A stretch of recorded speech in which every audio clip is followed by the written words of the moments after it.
फ़लस्तीन में हमास और इसराइल के दरमियान जंग का 46वां दिन है। इन 46वें दिन की आज कुछ अपडेट है, वो हम आपके सामने पेश करते हैं। सबसे पहले तो ये कि अल शिफा अस्पताल में कुछ भी नहीं मिला है। इस अस्पताल को लेकर के इसराइल और अमेरिका दोनों की तरफ से ये कहा गया था कि हमारे पास खुफिया जानकारी है कि वहाँ पर हमास के लोगों का ठिकाना है। उन लोगों ने बेसमेंट्स बनाए हुए हैं, उनके मीटिंग हॉल्स हैं और नीचे टनल्स हैं। अब वहाँ पूरी जब जानकारी हुई और तलाशी वगैरह हुई है तो वहाँ मालूम हुआ कि कुछ भी वहाँ पर हासिल नहीं हुआ है। अब ये जो जंग है वो बहुत क्रूशल स्टेज में है और यहाँ पर जो बंधक हैं उनकी रिहाई को लेकर के अब चीज़ें थोड़ी थोड़ी साफ़ हो रही हैं और उम्मीद ये कि अगले कुछ घंटों के अंदर मुमकिन है कोई ऐलान बड़ा हो जाए कि सब सीज फायर हो चुका है। अमेरिका की तरफ से भी जो बाइडेन की तरफ से इसको लेकर के बयान है, इसराइल की तरफ से कोई प्रतिक्रिया नहीं दी गई है, लेकिन हमास ने ज़रूर इसको लेकर के अपना बयान जारी किया है। तो अब जाकर के ये पूरी तरह से उम्मीदें हैं कि सीज फायर हो जाएगा, क्योंकि आज कल पहुँचे थे, आज भी चीन के अंदर हैं तमाम अरब और मुस्लिम देशों के विदेश मंत्री और वहाँ पर उन्होंने चाइना के विदेश मंत्री के साथ बहुत लंबी बात की है। गाज़ा पर सिर्फ बात करने के लिए पहुँचे हुए हैं और कोई किसी तरह का दूसरा इशू नहीं है, क्योंकि अमेरिका की तरफ से किसी तरह का कोई उसमें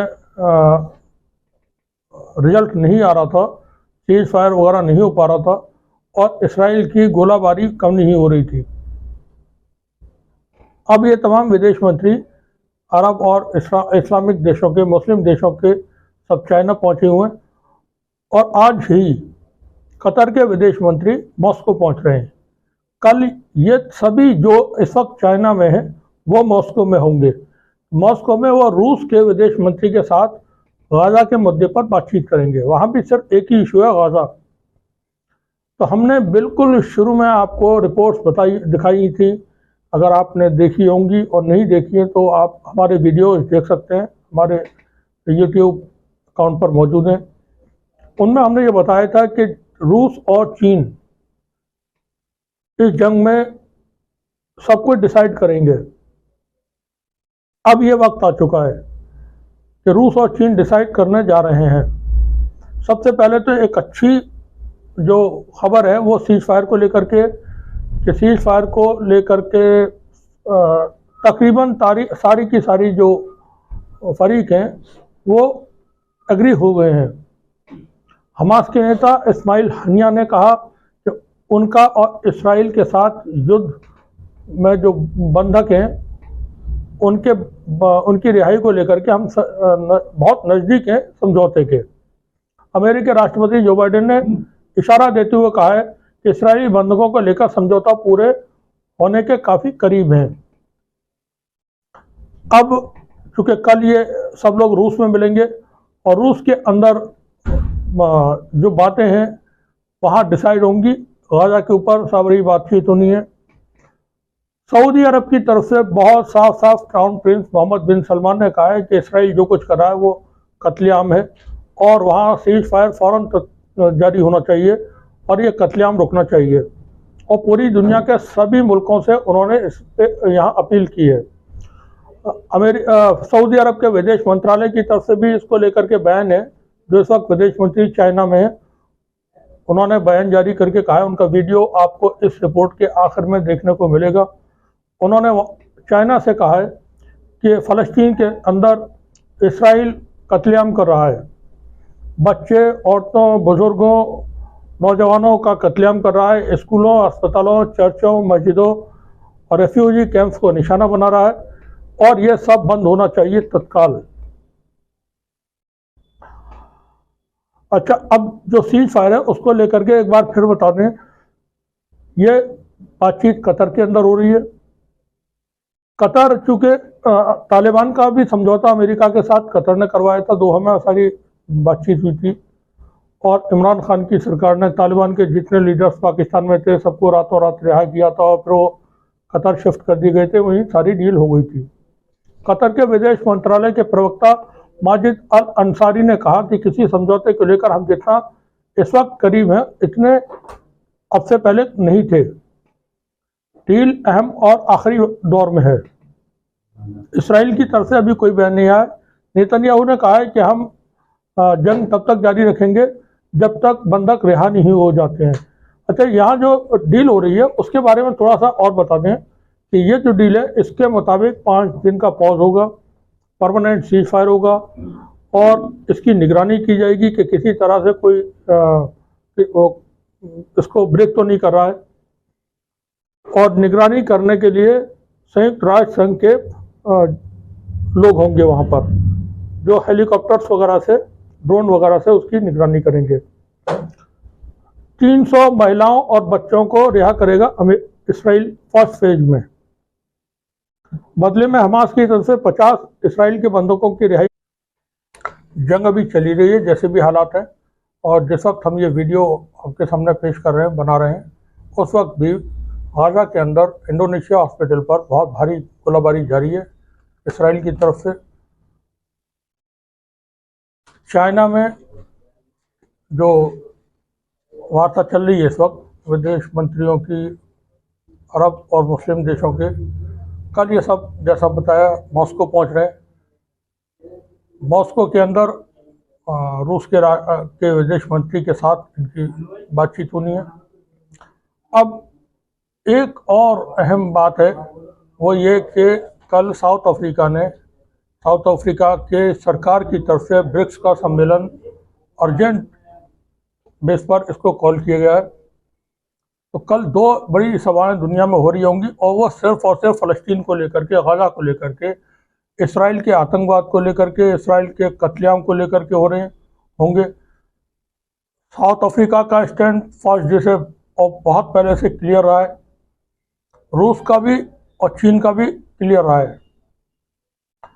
साउथ अफ्रीका की सरकार ने इसराइल के विदेश के जो एम्बेसडर थे उसको निकाल दिया था अपने यहाँ से, और अपने एम्बेसडर को इसराइल से वापस बुला लिया था जंग के शुरू में ही।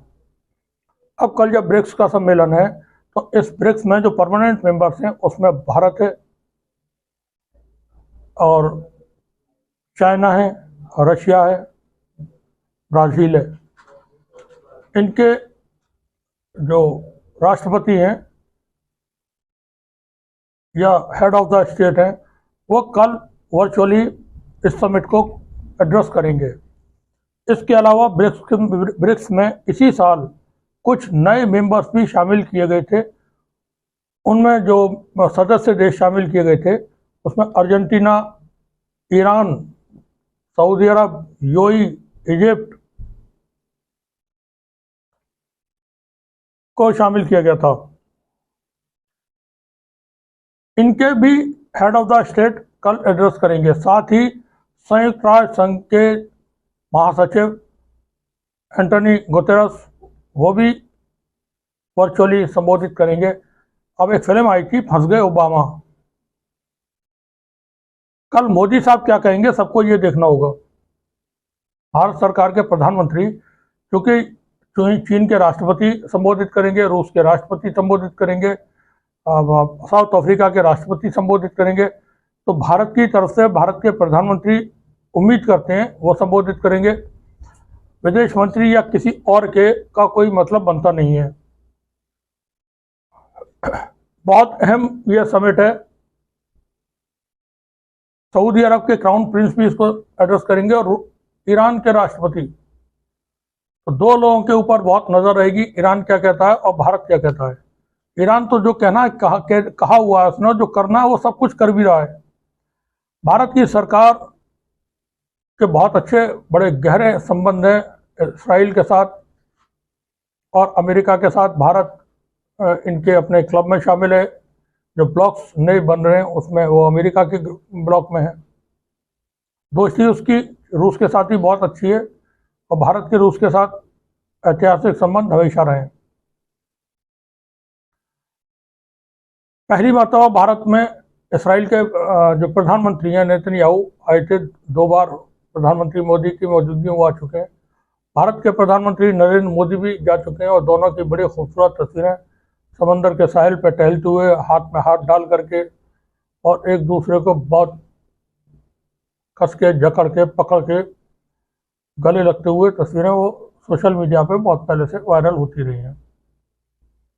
अब मसला यह है कि गाजा के मुद्दे पे हमास ने जब अटैक किया था 7 अक्टूबर को तो भारत ने कंडेम किया था। उसमें कोई मसला नहीं, करना चाहिए, कोई दिक्कत नहीं। भारत ने जो वहाँ कत्लेआम हो रहा है उसको लेकर के भी अपनी संवेदना जताई थी, जो लोग मर रहे हैं फ़लस्तीन के अंदर। भारत ने फ़लस्तीन के लोगों के लिए ज़रूरत का सामान यहाँ से भेजा, दवाइयाँ हैं, खाने पीने का सामान है, टेंट्स वगैरह हैं और चीज़ें हैं, मेडिकल उपकरण हैं, वो भी भारत ने फ़लस्तीन के लोगों के लिए भेजे। लेकिन कल शायद खुल के बात करनी पड़ेगी। सीज़ फायर का भारत के प्रधानमंत्री ने कहा था कि भारत को इसमें सीज़ फायर होना चाहिए और युद्ध रोकना चाहिए। लेकिन भारत सरकार की तरफ से कभी ये नहीं कहा गया कि इसराइल गाजा में और फ़लस्तीन में कत्लेआम कर रहा है। वो वहाँ के बच्चों का कत्लेआम कर रहा है, वहाँ की महिलाओं का कत्लेआम कर रहा है, वहाँ के बुजुर्गों का और नौजवानों का कत्लेआम कर रहा है और उसने तहस नहस करके रख दिया पूरे फ़लस्तीन को। इसराइल को जंग लड़ना थी, वो हमास से जंग लड़ना चाहिए थी। उसने हमास से जंग नहीं लड़ी बल्कि फ़लस्तीन के आम शहरियों को निशाना बना करके उनको शहीद किया, उनका कत्लेआम किया है। ऑफिशियली जो आंकड़े हैं उससे कई गुना ज़्यादा तादाद है मरने वालों की। तकरीबन 40,000 लोग फ़लस्तीन के शहीद अब तक हो चुके हैं। ऑफिशियली तो 16,000 के करीब बताए जा रहे हैं, लेकिन अनऑफिशियल जो डाटा हैं वो 40,000 के आसपास हैं। इसी तरह से इसराइल ने कभी भी सही आंकड़े नहीं बताए कि उसके कितने सैनिक मारे जा रहे हैं। अब तक वो तादाद 7 अक्टूबर से आज तक 3,500 से ज़्यादा हो चुकी है और तकरीबन 14,000 से ज़्यादा इसराइल के सैनिक जख्मी हुए हैं। अल शिफा हॉस्पिटल को लेकर के अमेरिकी राष्ट्रपति जो बाइडेन ने और इसराइल की सेना ने, इसराइल के प्रधानमंत्री ने, सबने दावे किए थे कि इसके नीचे हमास के टनल्स हैं, हमास के हाइड आउट्स हैं, हमास के बेसमेंट्स हैं, हमास के बड़े बड़े मीटिंग हॉल्स हैं। कुछ भी नहीं मिला है। अब जो बुजुर्गवार अमेरिकी राष्ट्रपति हैं उनको, अमेरिका की एजेंसियों को, नेतन्याहू को, इन सबको पकड़ के ले जाया जाए अस्पताल अल शिफा में और कहा जाए कि तलाश करके बताओ कहाँ हैं। इसराइल का मीडिया पूछ रहा है अपनी सरकार से कि आप कह रहे थे कि 200 हमास के सैनिक यहाँ पर मौजूद हैं अल शिफा हॉस्पिटल में, वो क्या बूंदे बन करके एवोपरेट होकर के यहाँ से उड़ गए?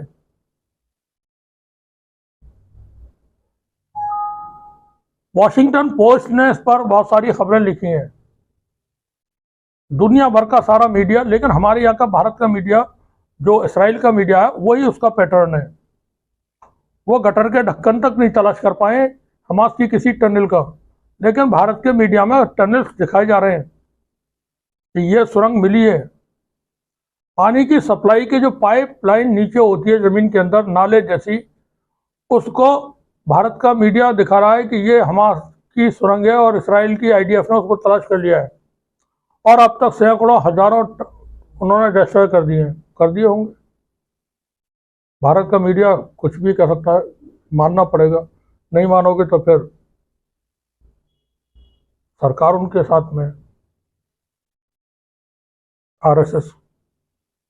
बड़े बड़े उद्योगपति। खैर, अब कल जो समिट होने जा रहा है, तो जो अहम मीटिंग्स हैं, क्योंकि सीज फायर का तो लेआउट तकरीबन तैयार है, कतर की मौजूदगी में ये सारी तैयारियां वो बातचीत चल रही है, वार्ता। और कतर एक बड़ा इंपॉर्टेंट कंट्री है अरब का। अफगानिस्तान के साथ भी अमेरिका की डील कतर ने करवाई थी दोहा में, वही एग्रीमेंट साइन हुआ था ट्रंप की सरकार के दौरान। जो मसौदा तैयार हुआ है उसकी अपडेट्स जो मीडिया के जरिए हासिल हो रही हैं वो हम आपको बता दें।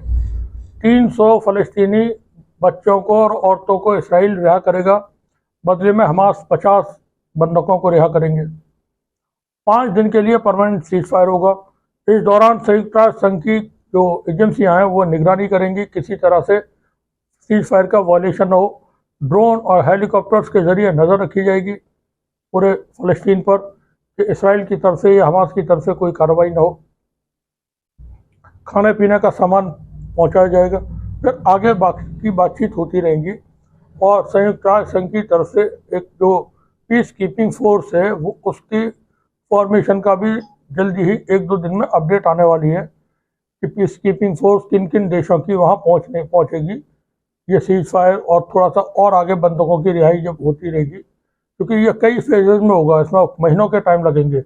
अभी ऐसा नहीं है कि वो 10-15 दिन के अंदर सारे बंधक छूट जाए। हमास के लोग बहुत सख्त नेगोशिएटर्स हैं, शानदार नेगोशिएशन करते हैं। तो इसराइल को वो एकदम झुका करके, दबा करके, इसराइल के दाव में तो आई नहीं फर्स्ट डे से, एक भी हमास का सैनिक नहीं पकड़ा गया अभी तक। ये हम अपनी कई रिपोर्ट्स में बता चुके हैं। कैजुअलिटीज हुई हैं मैक्सिमम 50, मान लें आज 46वें दिन हमास के लोगों की 50 ज़्यादा से ज़्यादा, जबकि हमास के लोग तकरीबन 1 दर्जन इसराइली सैनिकों को रोज़ाना मार रहे हैं। 24 आवर में तकरीबन 18 इसराइली सैनिक मारे गए हैं। तो उम्मीद ये रखें, उम्मीद है कि अगले बस कुछ ही वक्त में, घंटे 2 घंटे के अंदर भी मुमकिन है कोई डिक्लेरेशन हो जाए। क्योंकि अब चीन और रूस, देखिए अमेरिका सपोर्ट करता है इसराइल को, अब इसराइल को रूस सपोर्ट नहीं कर सकता है किसी भी सूरत में। हमास को रूस मिसाइल, एंटी मिसाइल जो सिस्टम है वो डिफेंस सिस्टम वो दे रहे हैं, लेटेस्ट मिसाइल्स दे रहे हैं, रशिया की तरफ से मिल रहे हैं उसको। चीन के साथ फ़लस्तीन के लीडर यासिर अराफात के बहुत ही नज़दीकी ताल्लुकात थे।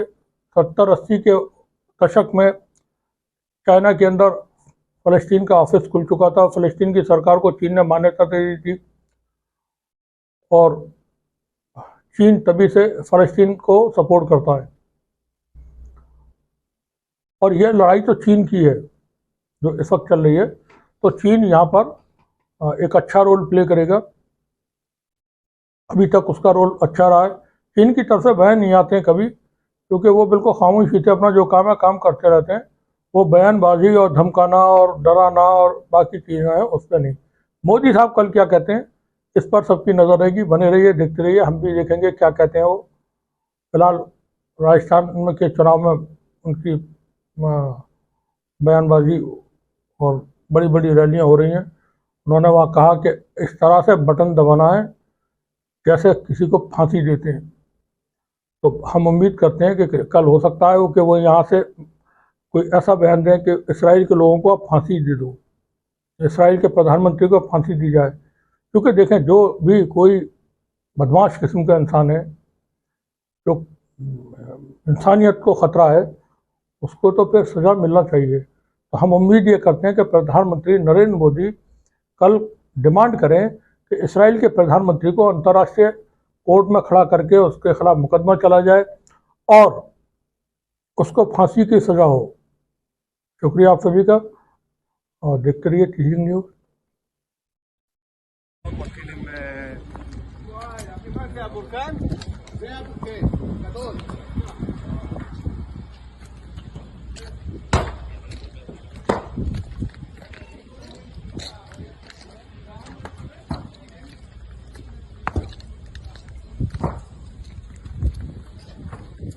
Abu Saleh.